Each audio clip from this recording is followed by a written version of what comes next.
All right, let's get started on this. Look, you knew it was going to happen. I was going to talk about these type of things. I know you already see it in the title. I want to say now that today's video is by request. If it was up to me, I would not be doing any video at all this week because, to be quite honest, I don't really feel like being on camera and talking about things. I will not be showing you any bells and whistles. I will not be showing you any Griffin Force flop of the week. Nothing special this week. But if you wanted to know my Griffin Force flop of the week this week, it would have been what LeBron James did last night. Just saying, it would have been. But understand, I'm just going to talk to y'all. I want to start off with the Eagles and their stupid fans. That's right. I can't even be mad at you anymore. I'm not pissed off at you. I'm embarrassed by you. I really am. And just like I told Rob on Twitter yesterday, because he was asking me, we was talking about Eagle stuff. I said to him, what'd I say? Rob, what'd I say? I said 99% of Eagles fans on Twitter, I do not take seriously. And I stand by that. Last week, I showed you guys and girls, Eagles fans heckling Giants players at autism charity events. Simply because it was a team thing. And I was like, it can't get any worse than that. Until I saw the draft. Now, for those who don't know what happened, Deadspin, that's right, Deadspin came out and reported that an Eagles fan went to Radio City Music Hall, went to the draft to cheer on his team to see what the first round pick was going to be, and got so drunk that he passed out. That's right, before getting the chance to see his team make the pick. What was the hell the point of going? That's what I'm trying to figure out. Who does this? Oh wait, Eagles fans do this. You could have sat at home. If you were going to drink that much, you could have sat at home and had your drinks and passed out in front of your TV and watched the draft. That's what you could have did. But instead, you went all the way to New York, all right, and made a fool of yourself and embarrassed the rest of us, our fan base. But you weren't the only one. No. First round pick. Let's get into this. First round pick. Understand that the Eagles had a chance to trade up with Arizona or the Dolphins, okay? Eagles didn't do that, even though we wanted Clinton Dix. Everyone was on board. Now, here's the thing. Everyone was on board with getting Clinton Dix as our secondary. The Eagles did not get him. Green Bay actually got him before us. There was one pick before us, all right? So, of course, we're mad because he's off the board. Brandon Cooks, gone because he's off the board, all right? So, we're thinking to ourselves, maybe we'll get late. What the Eagles do? They went and got a guy, a defensive end, a pass rusher, who was a projected second, third round pick. That's what they went and did. And then these Eagles fans are like, wait a minute, who's this guy? Who's this guy? And then, all of a sudden, the enablers started coming out. We started seeing people justify the pick. Well, according to the stats, and according to his play, you didn't even know who he was. All of a sudden, you're for this. You know and I know. Because the first thing y'all screamed was, well, we got to go deep in the draft. We got to go deep in the draft. So you're going deep in the draft, you go get a second and third round pick at number, in your first round. That's not going deep in the draft, okay? That's the problem right there. And then when that happened, Eagles fans were at odds with each other, all right? Before you know it, we saw all the fighting. We saw the name calling. We saw the pictures being posted of people crying. We saw people unfollowing each other, then following each other again because they liked what they had to say. Then when they were called out on unfollowing that said person, they would block the person. These are adults we're talking here on Twitter acting like this. And that's just the beginning of the draft. Now, mind you, last year, the year before that too, we didn't have all these problems. No, Eagles fans were very cordial to each other because it was about the team. It's amazing how quick you saw fans all of a sudden back down. Oh no, this has to be a good move, and this is right. And then you have fans, well, you can't talk sense into certain fans if they don't like this pick. Look, it's not that the guy is bad. It's the timing. That's what was bad, okay? That's what was bad. But it seems like people still don't want to respect that. Well, you know what? Then fuck off. That's simple. That's my opinion. Seriously, it got to a point where I was just like, screw you guys, I'm going home. That's what it felt like. In the second day of the draft, because, people argued all night. And the thing is, most of us YouTubers who do these videos, we were pretty much all in agreement that the fact that they picked this guy, it was a bad pick. The timing was bad. We're pretty much all in agreement, all right? It's just the Twitter heads decided, oh no, you're wrong, you're stupid, on top of that. Second day of the draft, I didn't even watch it. Didn't even. I sat back and I watched Eagles fans who were still mad from last night still talk about the draft pick in the round one. Still insult other Eagles fans who had a difference of opinion than. Still. And we're talking about the enablers. That's right, still. Second round of draft, really? And I'm just watching all this go down, right? Second round draft happens. Eagles fans start going at each other's throats again. But here's the thing. Eagles fans, 1 minute, they were like, this team is garbage. You're drunk. Go home. What kind of pick is that? Then the next pick they got it was, oh, the Eagles are so great. But it was flip-flopping at its finest. And I'm just sitting back like, y'all all stupid. All of you. You can't keep your emotions in check. You don't know what the hell you want. You don't know if it's a good pick or not. Well, according to the pros board and the critics, and I don't care about that. If you don't know what this guy can do, don't act like you know all of a sudden. Don't look back in hindsight of other teams. Well, we took this person in the draft this late, different regime, different time. You're going to tell me you knew that they were going to be that good too. You knew that Dawkins was going to be great, right? You knew that Westbrook was going to be great. You knew that McCoy was going to be great, huh? You didn't know. You knew that Foles was going to be great, huh? Nobody knew. It's that simple.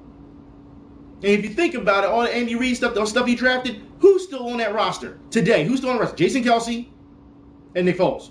Pretty much they're the only ones. Well, and Macklin. That's it.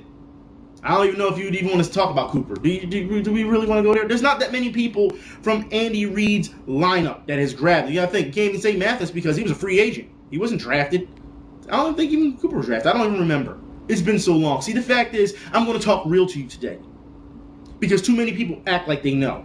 Let them go run on Google. Let them go all of a sudden check, the pros mock draft. I don't care. At the end of the day, if you did not know who certain people were, well, then why are you speaking on it? I just sat back and watched y'all act a fool. And then, on Saturday, Michael Sam was drafted. 7th round. And then, apparently, the skies parted. The celebrations began. And then, apparently, on the other side, you had people who were so outraged, it was ridiculous. Look, I will put it like this. ESPN, I do not like the fact that the way you covered it.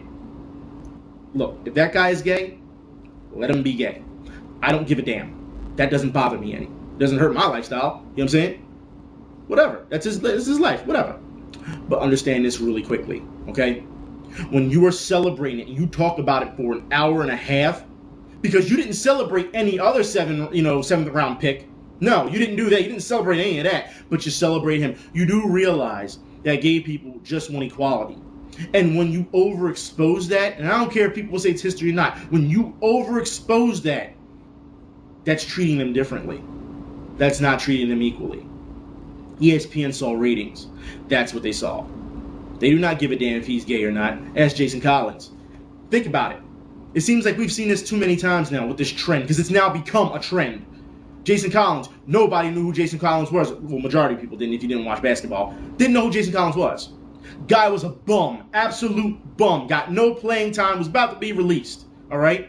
On Twitter, before he announced he was gay, he had about, 50 to 100 followers? As soon as he announced he was gay, he came out, thousands and thousands of followers. We support you, blah, blah, blah, blah, blah, blah, blah. You know what? It's garbage. The Nets picked him up and saw marketing opportunity to sell jerseys. That's what they did. Tell me now, where's Jason Collins? I don't see anybody putting a mic in his face and asking him about basketball. Nah.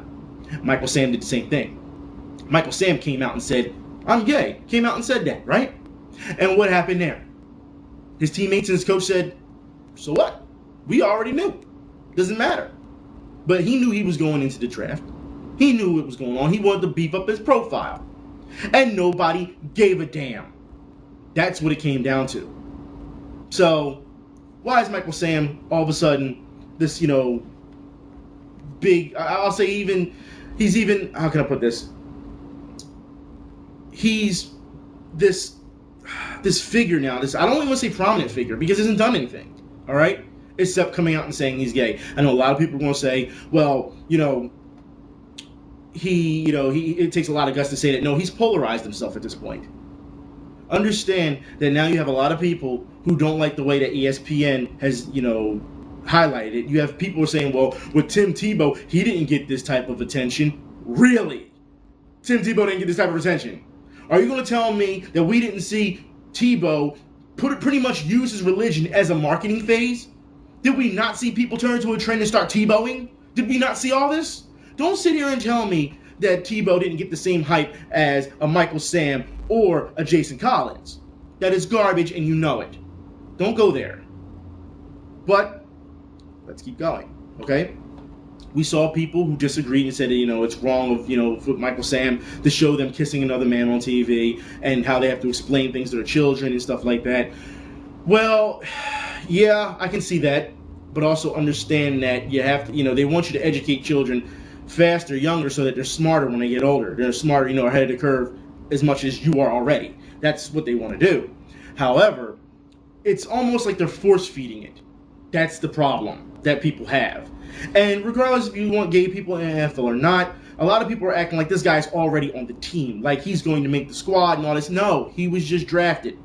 He still has to practice. You never know. He may get cut. We don't know. We don't know how they're going to market him. If they do, we have no idea. But I put it like this. If Manti Te'o can come up with a fake girlfriend and still go to the Chargers, Michael Sam will make the Rams. Okay? It's just something you just got to deal with. It's not that big of a deal if you ask me. I want to move on to basketball. All right? And just to let you know, during all that time with Michael Sam, Eagles fans still arguing with each other. Yeah. You're disgusting. You're this. You're that. There was Eagles fans who were just making jokes. Just jokes about it. Weren't serious. Making jokes. And people were jumping all down their throats. Other Eagles fans. You want to talk about sensitive? Very sensitive. It's crazy. Whatever. We'll talk basketball. Basketball. I won't talk about Donald Sterling because for those who didn't see the interview the other night, Donald Sterling came out and said he wants to apologize and he wants to be forgiven and he doesn't like Magic Johnson because he slept with all these women and he has AIDS or whatever, HIV, whatever. Look, fact is, he's a damn liar. All right, I'm not trying to hear because Anderson Cooper did a piss poor job at asking him questions. Why did it take you so long after the tapes released that you want to apologize? Wrong question. You should be asking Anderson Cooper. You've been acting like this for years. Why did it take those tapes to come out for you to apologize? Should have been the answer. Should have been the question. You've been acting like this for years and years, 10 plus, 20 plus years. You said yourself, Donald Sterling, you've been doing this your entire life. This is how you felt your entire life. Tapes leak all of a sudden. You want to apologize and have a second chance. Nah, bruh. I'm not trying to hear it. That water is, that well is dried up already. You done. And his wife comes out, which is even worse. Comes out and says, well, if they make him sell the team, then that means I lose my stock in the company too, and he's a disgusting man, and I plan on divorcing him. Look, get something straight, man. For years, you knew this was going on. For years, you knew he had other girlfriends, and you didn't divorce him then, did you? Nope. You still stuck around, and you still played the role like it was nothing to it. Now, all of a sudden, you want to divorce him because it's been out, out in public now. I'm not trying to hear it. You're just as bad as he is because you advocated it. That's how I feel about the Sterlings. I don't care how they feel. I don't care about their forgiveness. I don't care if they want a second chance. I don't care. None of it. Don't care. I'm going to move on to boxing. Now, a lot of you guys asked me to talk about Stivern versus Arreola. I watched the fight on Saturday night, and I must say that it was quite disappointing.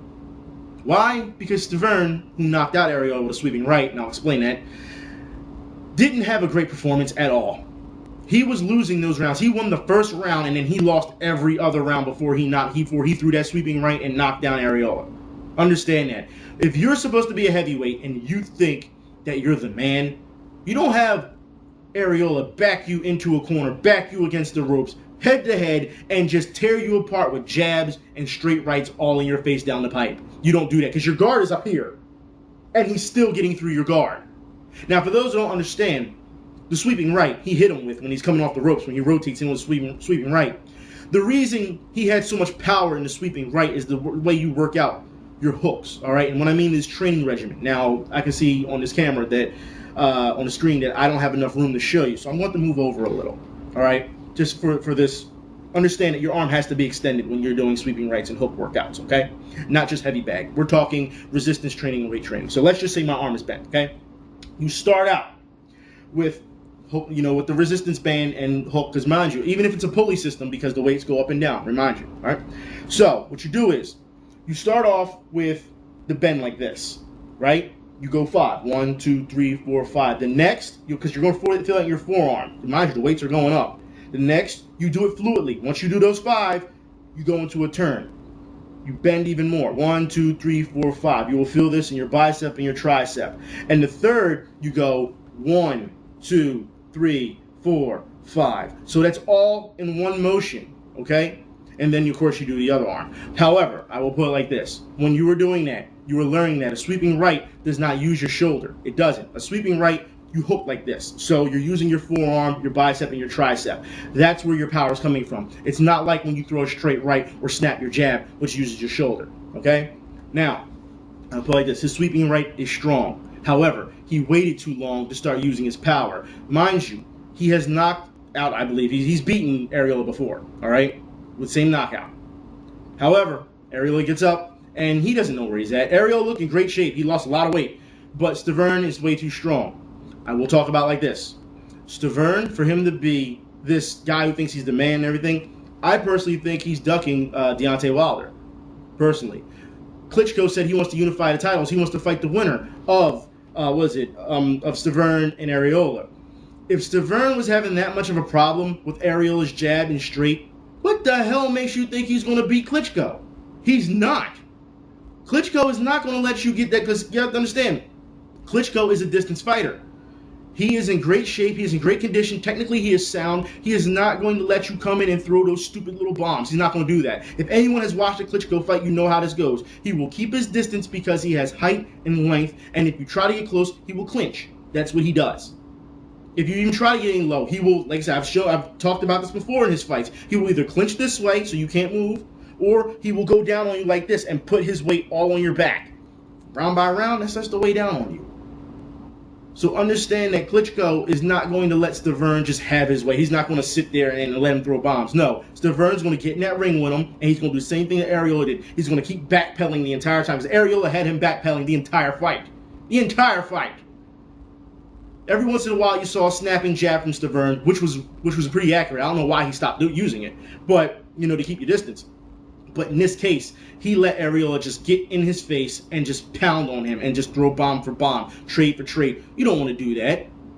Deontay Wilder, like I said, I think he's ducking Deontay Wilder for that fight, because he'll have that title taken from him. I really believe he'll have that title taken from him. And speaking of Deontay Wilder, let me talk about this now. For those who saw over the weekend, he beat up some internet bully. Was it Charlie Zelenoff? I just found out about this guy. So when I was watching the videos and showing you the stuff on Twitter, you guys were like, oh, so I see you found about Charlie Zelenoff. I've never heard of Charlie Zelenoff, all right, ever, in any boxing community, ever, all right? Only here on YouTube do people know who he is. Now, I will put it like this. This guy, a lot of people like to say he's crazy. He's not crazy. He's delusional. He's not crazy. And I say that because when you're such a loser, and I'm saying this, when you're such a loser that you need something to believe in, and you pay a guy $50 to take a dive, and then when he actually does his job, you call yourself a knockout champion, and you go and buy fake titles, and then you just start saying you're 20-0. Because apparently, if you hit somebody, that means that one hit in an entire boxing match, that means you won. That makes no sense. You fought Floyd Mayweather Sr., and he knocked your ass down, and then you sucker punched him when he had his back turned when the fight was apparently over. You fought Deontay Wilder, he beat you up, and the thing is, he called Deontay Wilder everything in the book. He dropped the N-word, he threatened to kill him, he even threatened his daughter. So yeah, as far as I'm concerned, he was baiting him. Deontay Wilder beat his ass. He deserved to. But also understand that now Charlie Zelenoff is saying that Deontay Wilder got lucky. Now, mind you, if you watch the whole video, even at the end, Deontay Wilder acts like he's going to charge at him, and Charlie Zelenoff runs out of the gym. It's hilarious because he scares the hell out of him. It goes to show you that people, and if you listen to what Deontay Wilder said, he said, you know, I don't hate the guy. You know, I just want to teach him a lesson. He'll never do this again. He hasn't learned his lesson. Understand that it's going to take somebody to really put it on him, so he gets that, you know, that lesson sent to him. We're talking about a guy who starts fights and then hides behind his own dad. Anyone who's ever seen the videos, it's kind of crazy. You know, the guy can't box. He has no technical sound. All he does is throw a bunch of haymakers. He wouldn't be able to take somebody in a street fight, let alone in a boxing match. But he thinks he's the champion. he's not a champion. Champions earn their titles. That's what they do. They don't go out and buy titles and puff their chest out and say, hey, look, I'm the man, and walk around with them anywhere they go. That's not what champions do. That's phonies. Like I said, if you're a champion, put your titles on the line. The next fight you have or whoever you fight with, put your title on the line.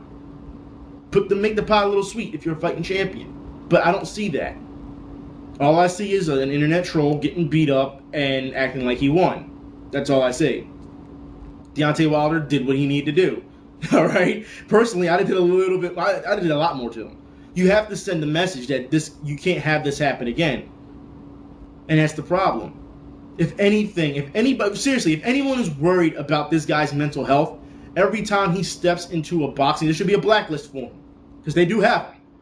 Every time he steps into a training facility or something like that, tell him he's not allowed in. Tell him he's been banned, no matter where. Ban him, pretty much all across the USA.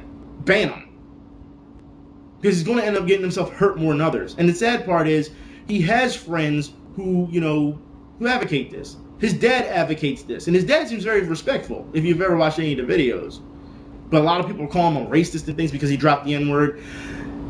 It's a bait tactic. I don't think he's racist. He has videos where he has black friends with him, and they're cool as hell, with him, apparently. However, I think those black friends should have told him as soon as he decided to drop the N-word, the N-bomb, they should have gripped him up and like, nah, this is where we draw the line. You're not going to do that. See, this is the problem.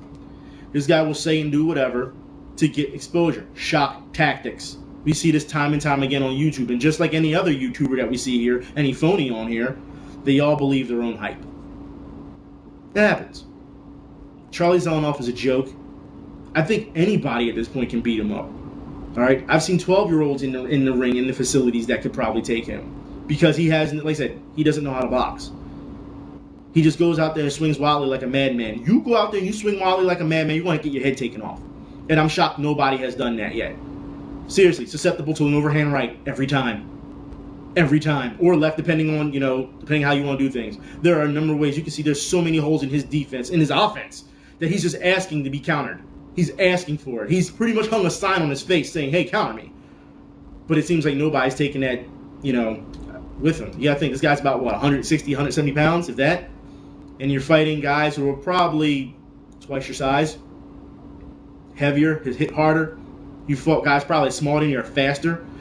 Dude, it's over. All right? Unless you start putting those titles up and saying, hey, come get it, nobody's going to take you seriously at this point. And I'm not even talking on a pro level, because now he's calling out Floyd Mayweather Jr. You're not going to get that, dude. Stop. You couldn't even beat Senior. 30 years older than you. You couldn't even beat Senior. All right? Let alone you're going to fight the best boxer in the world. Not going to happen. Anyways, I'm done. Like I said, I only did this because it was just straight up just a request. As you can see, I really don't care. So I'll talk to y'all later. Y'all be safe. I'm out.